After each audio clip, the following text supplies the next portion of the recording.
mornings to you all. I'm Tom Vassel. Welcome to Week in Review, where we take a look at all the stuff that we put out over the past week on the Dice Tower. Give you some short snippets.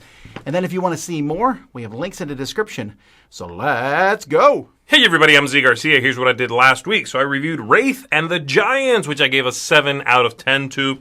This is a sort of a boss battler for one player.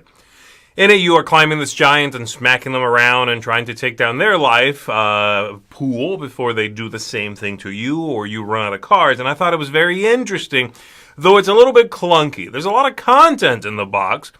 You have 4 different giants. You have 3 different heroes. It's you at different stages in your life. But there's some rules issues, I thought, and the whole thing feels a little mechanical, a little procedural in not a great way. Having said that, I did enjoy it, obviously, so it just could have been better. I reviewed 4 Shuffle Dartmoor, which I also gave a 7 out of 10 to. I think this is 4 Shuffle for 4 Shuffle heads, right? People who have played the game 200 times plus, and they know every little nuance of that game. They know where all the imbalances are because they're the ones who pointed it out to the publisher.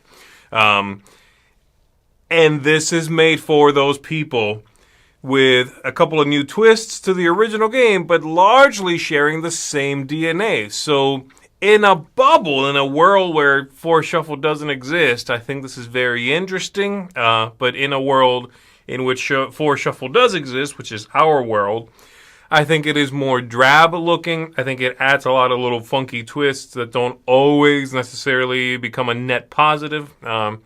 And I certainly would not dissuade anybody from getting it, but if you've been playing 4 Shuffle already, that's kind of where my 7 comes from. And then lastly, I reviewed Marvel Champions Trickster Takeover, which I gave a 9.5 to. This one is a new scenario pack. It has 2 fights in it. You fight against Enchantress and Loki.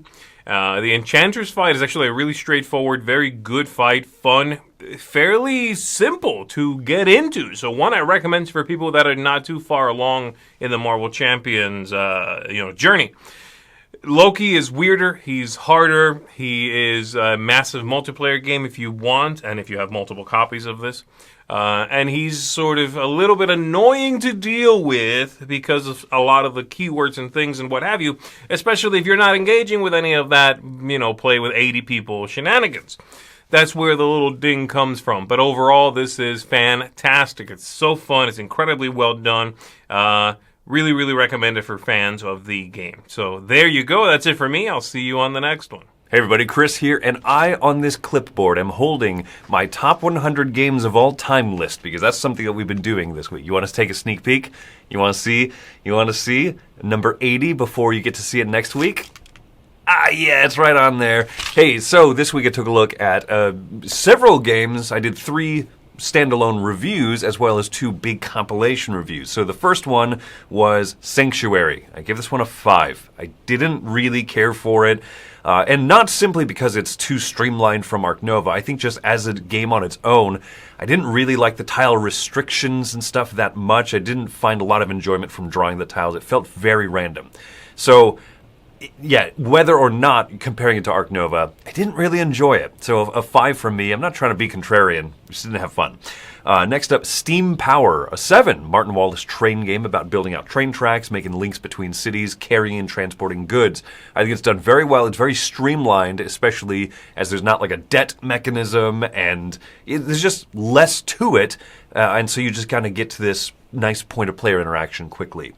Next up, Combo at 8.5. This is the reprint from Happy Camper Games of Surfasaurus Max, a game that I already really loved.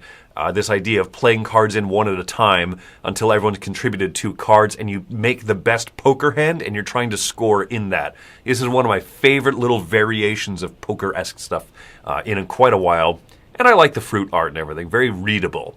So those are the individual reviews I did. I was also in a rapid-fire roundup where games ranged from a 4 all the way up to a 7.5. And then I did 6 quick games with Tom where some of those small card quick games and stuff ranged from a 4 all the way up to an 8. So that, folks, has been my week. All right, this week I took a look at 2 different games. First up was Ink, which I came in at a 7.5 on. This was a very pleasing abstract game. Abstract games are not typically ones that I really enjoy. They're not very much my wheelhouse. I like that big theme.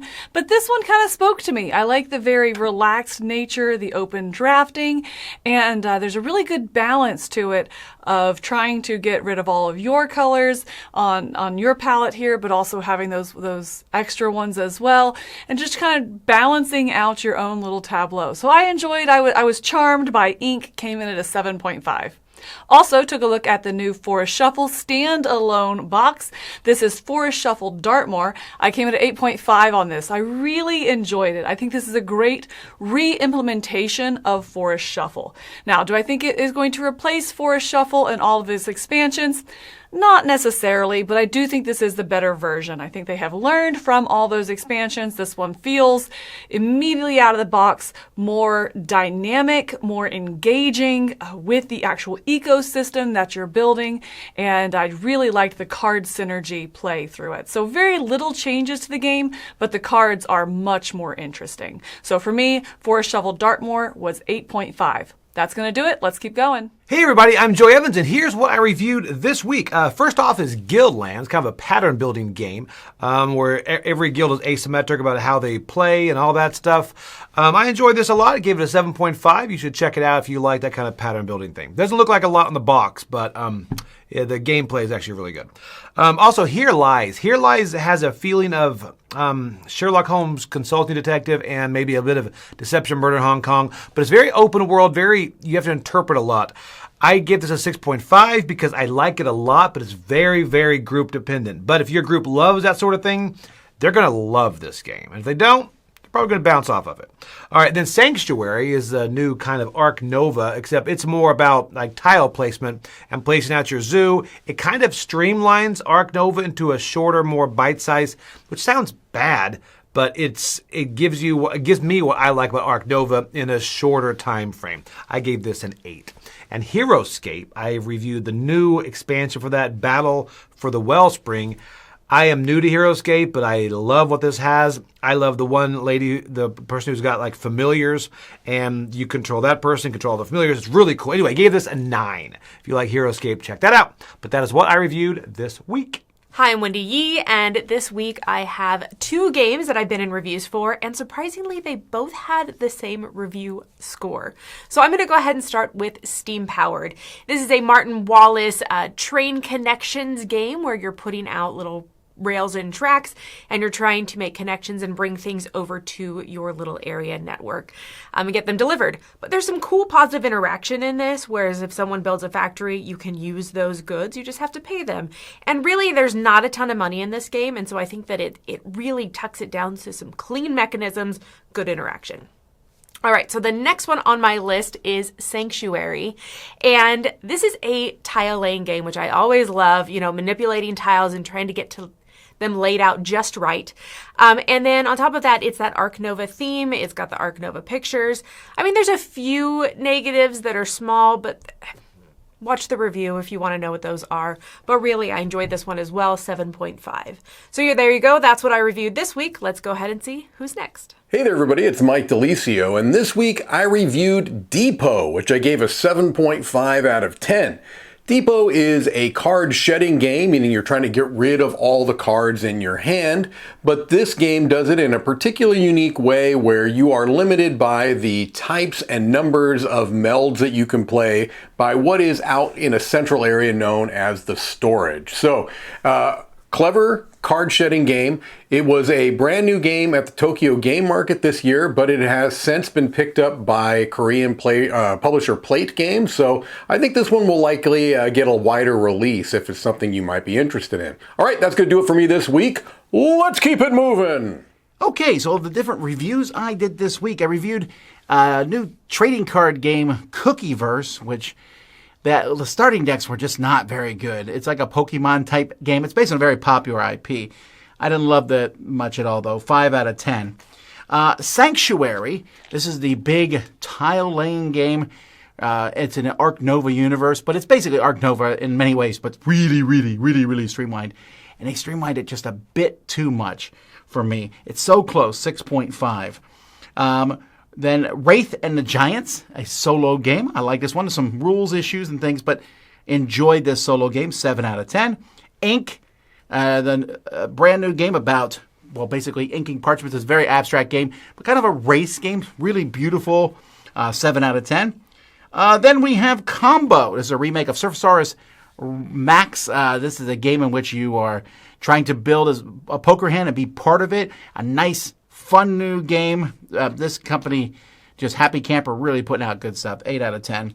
Guildland, a unique game where everyone plays differently and scores differently. Really feel like this one stood out in the crowd. Another 8 out of 10.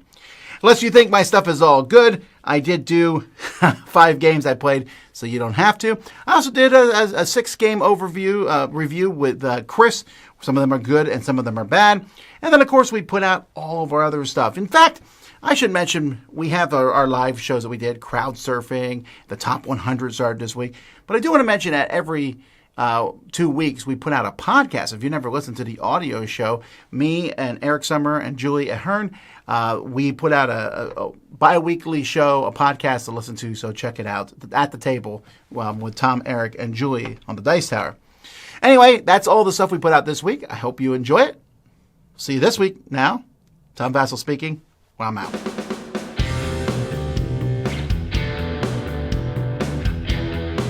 Hey folks, thanks for watching another one of our videos.